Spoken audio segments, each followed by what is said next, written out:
This video sponsor by Bymod app. Bymod ஆப்பை பற்றி நீங்கள் தெரிஞ்சிக்க டிஸ்கிரிப்ஷனில் லிங்கை கொடுத்துருக்கேன், மறக்காமல் பாருங்கள். உறவுகளுக்கு நாம் நேரம் கொடுக்கும் போதெல்லாம் காலம் நம்மை விட்டு பிரிந்து செல்கிறது. மாசுபடாமல் வாழ்வது நம் தாத்தாக்களின் கற்காலம். ஊழல்வாதிகள் நடமாடும் கலியுகத்தில் பிறர் செய்யும் செயலின் அடிப்படையில் நமது எதிர்வினை இருக்க வேண்டும், இல்லையெனில் வாழ்வது கடினம். பணம், பெயர், அந்தஸ்து, புகழ் இவை அனைத்தையும் விட வாழ்க்கையில் மகிழ்ச்சியாக இருக்க மிக முக்கியமானது திருப்தி. உங்களை நேசிப்பவர்களுடன் பேசுங்கள், உங்களை வெறுப்பவர்களிடம் பேசுங்கள். உறக்கத்தில் கூட கண்ணீரை கட்டுப்படுத்தலாம், ஆனால் அழும் மனதின் துயரத்தை மண்ணை சந்திக்கும் வரை கட்டுப்படுத்த முடியாது. மனம் புண்படும்படி பேசுபவர்களுக்கு மௌனம்தான் சிறந்த பதில், ஏனென்றால் காலம்தான் நம்மை விட சிறந்த பதிலை சொல்லும். யாரோ சொன்னதை கண்டு கோபப்படாமல் அவர்கள் இப்படி பேசுகிறார்கள் என்று நினைத்து பாருங்கள். அப்பொழுதுதான் மனம் எந்த அளவுக்கு நிம்மதியாக இருக்கும், எவ்வளவு சீராக செல்லும் என்பதை புரியும். சில பாசாங்க உறவுகள் இனிமையாகவும் இருக்கும், சில உண்மையான உறவுகள் கடினமாகவும் இருக்கும். உங்களில் இந்த 3 குணங்களை காணக்கூடியவர்களை நம்புங்கள். உங்கள் புன்னகையின் பின்னால் சோகம், உங்கள் கோபத்தின் பின்னால் காதல், உங்கள் மௌனத்திற்கு பின்னால் காரணம். 7 தலைமுறைக்கு சொத்து கொடுக்காமல் ஒரு தலைமுறைக்கு தர்மத்தை கொடுத்தால் அது 7 தலைமுறைக்கு நீடிக்கும். நீங்கள் நேசிப்பவர்கள் உங்களை மதிக்கவில்லை என்றால், உங்களை நேசிப்பவர்களை நீங்கள் மதிக்கவில்லை என்றால் அவர்களும் பாதிக்கப்படுவார்கள். நினைவில் கொள்ளுங்கள், எதுவும் நிரந்தரம் இல்லை. ஆனால் இந்த உலகில் இந்த தருணம் உங்களுடையது. நேற்றைய தினம் கடனை அடைத்துள்ளது, நாளை என்பது கடவுளின் பரிசு. வீட்டில் செலவின் மதிப்பு தெரியாமல் மனைவி, கஷ்டத்தின் மதிப்பு தெரியாமல் மகன், பத்திரங்களின் மதிப்பு தெரியாமல் மகள் எவ்வளவு அதிகரித்தாலும் சரியாகிவிடும். இருள் சூழ்ந்த இரவில் தனிமையில் நடப்பது தைரியமல்ல, வறுமையில் வாடும் அந்த தைரியத்தை இழக்காமல் நடப்பதே உண்மையான தைரியம். தந்திரத்தை திட்டமிடும் போது ஆபத்தை மதிப்பிட வேண்டும். யாரோடும் இருக்க வேண்டுமோ அவர்களுடன் இரு. எல்லாரும் நம்முடையவர்கள் என்று அவர்களின் நன்மைக்காக ஏதாவது சொன்னால் நாம் கெட்டவர்களாகி விடுவோம். நாம் நினைப்பவர்கள் எப்பொழுதும் நம்மை போலவே இருப்பார்கள் என்று நினைப்பது தவறு. இந்த உலகில் உள்ள அனைத்தையும் விட வேகமாக மாறுவது மனித மனமும் எண்ணமும் மட்டுமே. எங்கே அதிகமாக பல் காட்டுகிறீர்களோ அங்கு நீங்கள் மிகவும் கசப்பாக இருப்பீர்கள். நீ மதிப்பில்லாத இடத்தில் உன் உண்மை வெல்லாது, நீ நிற்கும் இடத்தில் உன் பொய்யும் கொட்டும். உண்மையில் ஒரு பெரிய வித்தியாசம் உள்ளது. சூரியன் கிழக்கில் உதித்து மேற்கில் மறைகிறது என்பது உண்மைதான். உண்மையில் நம் புத்திசாலித்தனம் என்பது யதார்த்தத்திற்கு இடையே உள்ள மெல்லிய கோட்டை அறிவது. சிலர் நம்மை இழுத்து வேடிக்கை பார்ப்பதற்காகவே பிறக்கிறார்கள். அதில் 75% பேர் நம் உறவினர் வீட்டில் பிறந்தவர்கள். பலவீனமானவர்கள் மட்டுமே பழிவாங்க முற்படுகிறார்கள், வலிமையானவர்கள் மட்டுமே சகித்து கொண்டு மௌனமாக இருப்பார்கள். புத்திசாலிகள்தான் நடந்ததை மறந்து நிம்மதியாக வாழ்கிறார்கள். நின்று சிந்தித்தால் அற்புதங்கள் நடக்காது, கடினமாக உழைத்தால்தான் வெற்றி கிடைக்கும். விவசாயம் என்ற சொல்லிலேயே உதவி இருக்கிறது. விவசாயம் என்ற வார்த்தைக்கு கலாச்சாரம் உண்டு. உலகிற்கு கலாச்சாரம் மற்றும் உதவியை கற்பித்த ஒரே உத்வேகம் விவசாயம். இது கலியுகம் அல்ல, தேவயுகம். அதுவரை நம்மை போல் மற்றவர்களாக வாழ்கிறோம். அதுவரை நாங்கள் மிகவும் நல்லவர்கள். ஆனால் ஒருமுறை மனதிற்கு பிடித்தபடி வாழ ஆரம்பித்து விட்டால் நொடிகளில் கெட்ட வாரமாகிவிடும். ஆசைகள் பெருங்கடலை போல கரையை அடையும் அலை, மகிழ்ச்சி நடுவில் ஒரு அலை, ஏக்கம் கரையை எட்டாத அலை, சோகம் எல்லாவற்றையும் அறிந்து இன்னும் எதையாவது விரும்புவது, அதுதான் வாழ்க்கை. நாட்கள் மாறிவிட்டன. இதுவரை ஒரு நாளில் ஒரு நல்ல காரியம் செய்தால் 10 பேர் நண்பர்களாகி விடுவார்கள். இப்பொழுதெல்லாம் ஒரு நல்ல காரியம் செய்தால் பல எதிரிகள் உருவாகுகிறார்கள். இந்த தன்னம்பிக்கையை எப்பொழுதும் இழந்துவிடக்கூடாது. அது மட்டும் இருந்தால் இழந்ததையெல்லாம் திரும்ப பெறலாம்.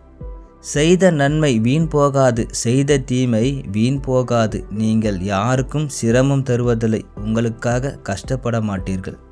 கோபம் ஒரு திரை போன்றது, அதை அகற்றினால் அது போய்விடும். ஆனால் வலி ஒரு காயம் போன்றது மற்றும் வடு உள்ளது. விவசாயி சந்திக்காத கஷ்டமில்லை, விவசாயி பார்க்காத நஷ்டமில்லை, விவசாயி பார்க்காத மரணமில்லை. சோறுக்காக காத்திருக்கும் நாள் வந்தால் ஒழிய விவசாயிகளின் மதிப்பு தெரியும். விமர்சித்து மதிப்பிழக்க செய்வதை விட அலசி ஆராய்ந்து திருத்துவது நல்லது. ஒரு எண்ணம் உன்னை படுகுழியில் தள்ளும், ஒரு எண்ணம் உன்னை வானத்திற்கு உயர்த்தும். நம் சிந்தனை முறைக்கு ஏற்ப அனைத்தும் மாறுகிறது. பணம் மட்டும் போதாது, நல்ல ஆளுமை சமூகத்தால் மதிக்கப்படுகிறது. மற்றவர்கள் உங்களை தூண்டிவிடும்போது எரிச்சல் அடையாமல் முரட்டுத்தனமான வார்த்தைகளால் பதில் சொல்லுங்கள். அமைதியாக இருங்கள். தனியாக 100 கிலோ எடையை சுமக்க முடியும், ஆனால் தனிமையின் ஒரு நினைவுகள் சுமப்பது கடினம். ஒருவனுக்கு தன் குறைகளை கண்டறிய நேரமில்லை, ஆனால் பிறருடைய குறைகளை சுட்டி காட்டுவதற்கு நேரமும் ஓய்வும் கிடைப்பது விசித்திரமானது. வறுமையில் நேர்மையாக இருங்கள், செல்வத்தில் அடக்கமாக இருங்கள், அதிகாரத்தில் அடக்கமாக இருங்கள், கோபத்தில் அடக்கமாக இருங்கள். அன்புக்குறியிலிருந்து கற்றுக்கொள்வதற்கு ஒன்று இருக்கிறது. நாம் கொஞ்சம் பின்வாங்கினால் நாம் வெகு தூரம் செல்லலாம். எழுத்துக்களை இணைத்தால் வார்த்தைகள் உருவாகும் என்று கதைகள் சொல்கின்றன. பறக்கும் பறவை அதன் இறகு ஊதப்பட்டதால் தன் விமானத்தை நிறுத்துமா? அந்நியக்காரர்களால் குற்றம் சாட்டுப்படுவதை நிறுத்துவீர்களா? வெளித்தோற்றத்தை வைத்து யாரையும் மதிப்பிடாதீர்கள், ஏனென்றால் 2 காக்காக்கள் வாயை திறக்கும் வரை ஒரே மாதிரியாக இருக்கும். பணத்திலிருந்து வரும் அன்பு எண்ணெய் இருக்கும் வரை எரியும் விளக்கு போன்றது. இதயத்திலிருந்து வரும் அன்பு சூரியனை போன்றது. படைப்பு இருக்கும் வரை அது பிரகாசிக்கிறது. கடவுள் எல்லோரையும் சமமாக நடத்துகிறார். காலம் அனைவருக்கும் சமம். ஆனால் சிலர் மகிழ்ச்சி அடைகிறார்கள், சிலர் தங்கள் கர்மத்தால் வருத்தப்படுகிறார்கள். கொடுக்கப்பட்டவர்களுக்கு கொடுக்கப்படுவது ஒரு பழமொழி, அது நேரடி உண்மை அல்ல. கேட்பதற்கு சீக்கிரமாக இருங்கள், ஆனால் பேசுவதற்கு அவசரப்பட வேண்டாம். சூழ்நிலைகள் எவ்வளவு அழகாக இருந்தாலும் காலம் அவற்றின் உண்மையான தன்மையும் குணங்களையும் வெளிப்படுத்துகிறது என்பது உண்மை.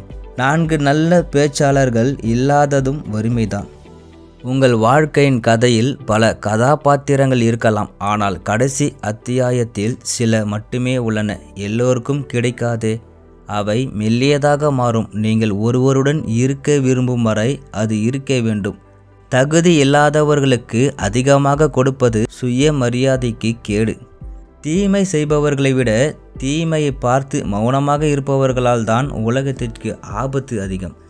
நம் கேள்விகளுக்கு விடை தேடுவது இந்த வாழ்க்கை. ஒரு மனிதனின் மேன்மை என்பது தன்னை வாழ்வதில் இல்லை, பிறரை வாழ்வதில்தான் உள்ளது. உங்கள் கடின உழைப்புக்கு வாய்ப்புகள் சேர்ந்தால் அது அதிர்ஷ்டம் எனப்படும். வாழ்க்கையை நிரந்தரம் இல்லாத போது வாழ்க்கையில் வரும் பிரச்சனைகள் எப்படி நித்தியமாக மாறும்? ஒவ்வொரு நிமிடமும் சிரித்து மகிழ்ச்சியாக. நம்மை தவறாக புரிந்து கொண்டு குற்றம் சாற்றுகின்ற அனைவருக்கும் நாம் பதில் சொல்ல வேண்டியதில்லை. அர்த்தமற்ற வார்த்தைகளால் காயப்பட வேண்டியதில்லை என்பதை மனதிற்கு சொன்னாலே போதும். மன்னிக்கவும் என்ற சொல் மக்களை ஒன்றிணைத்தால் ஈகோ என்ற சொல் மக்களை பிரிக்கிறது. சத்தமாக வாசிக்க முடியாத ஒரு அத்தியாயம் அனைவருக்கும் உள்ளது. உறவில் இருந்தாலும் நட்பில் இருந்தாலும் புறக்கணிக்க கூடாதது நம்பிக்கை தரும் நேரம். நீங்கள் சொல்வது உண்மையாக இருந்தாலும் மற்றவர் உங்கள் பேச்சை கேட்க விரும்பாத போது அவரிடம் சொல்லாமல் இருப்பது நல்லது. முடியாது என்று நினைத்தால் ஒன்றும் செய்ய முடியாது. முயற்சி செய்து பாருங்கள். நீங்கள் வெற்றி பெற்றால் நீங்கள் மகிழ்ச்சியாக இருப்பீர்கள், தோற்றால் அனுபவம் கிடைக்கும். எந்த உணர்ச்சியும் மனிதனிடம் வலியைப் போல நேர்மையாக பேசுவதில்லை. சுயமரியாதையும் ஆளுமையும் உள்ளவர்கள் அவமானங்களை பொருட்படுத்த மாட்டார்கள், ஆனால் வாழ்க்கையில் மறக்க மாட்டார்கள். எதை செய்தாலும் அதை நியாயப்படுத்துபவர்கள் சுயநலவாதிகள். தவறு செய்யும் போது தப்பு என்று சொல்லும் நலன் விரும்பிகள். நல்லது கெட்டது இரண்டையும் அறிந்தவர்களே உண்மையான நண்பர்கள்.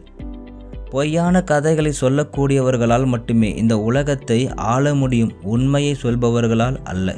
சிலருக்கு ஏற்படும் வலியை ஏன் நம்மால் தாங்க முடியவில்லை தெரியுமா? ஏனென்றால் வலியை விட அவர்களுடைய பிணைப்பு முக்கியமானது. ஆனால் அவர்கள் அதை ஒருபோதும் புரிந்து கொள்ள மாட்டார்கள்.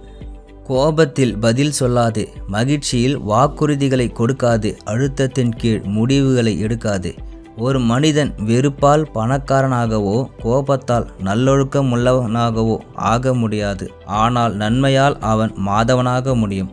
உங்கள் கண்கள், கால்கள் மற்றும் கைகள் அனைத்தும் எந்த பிரச்சனைகளையும் எதிர்கொள்ள தயாராக உள்ளன. மூளை மட்டுமே அதிகமாக உள்ளது. நீங்கள் எவ்வளவு நல்லவராக இருந்தாலும் மக்கள் தங்கள் தேவைகள் மற்றும் அவர்களின் மனநிலையை பொறுத்து உங்களை வித்தியாசமாக சித்தரிப்பார்கள். பலவீனத்தை விட பெரிய நோய் இந்த உலகில் இல்லை, பயத்தை விட துக்கம். மனதின் வலியை போக்க 2 மருந்துகள், ஒரு காலம், 2 மௌனம். நான் ஏன் இழந்து கொண்டே இருக்கிறேன் என்ற மனிதனின் கேள்விக்கு காலம் தரும் பதில் வெயில், மழை, இருண்ட இரவு. எந்த சூழ்நிலை வந்தாலும் நான் எப்பொழுதும் நடந்து கொண்டே இருப்பேன். அதனால்தான் நான் தோற்க மாட்டேன். என்னுடன் நடந்து பார், நீ தோற்க மாட்டாய். பிறருடைய குணத்தை பற்றி பொய்யான விளம்பரம் கொடுத்து பிறர் முன்னிலையில் உன்னுடைய குணத்தை உன்னதமாக்கினால் உனக்கு உண்மையான குணம் இல்லை என்று அர்த்தம். அனுசரிப்பு என்பது அந்த நாட்களில் ஒரு சிறந்த அம்சமாக இருந்தது. ஆனால் தற்போது அது ஒரு ஊனமாகிவிட்டது. பெரிய விஷயங்கள் வலிமையால் அல்ல, விடாமுயற்சியால் சாத்தியமாகும்.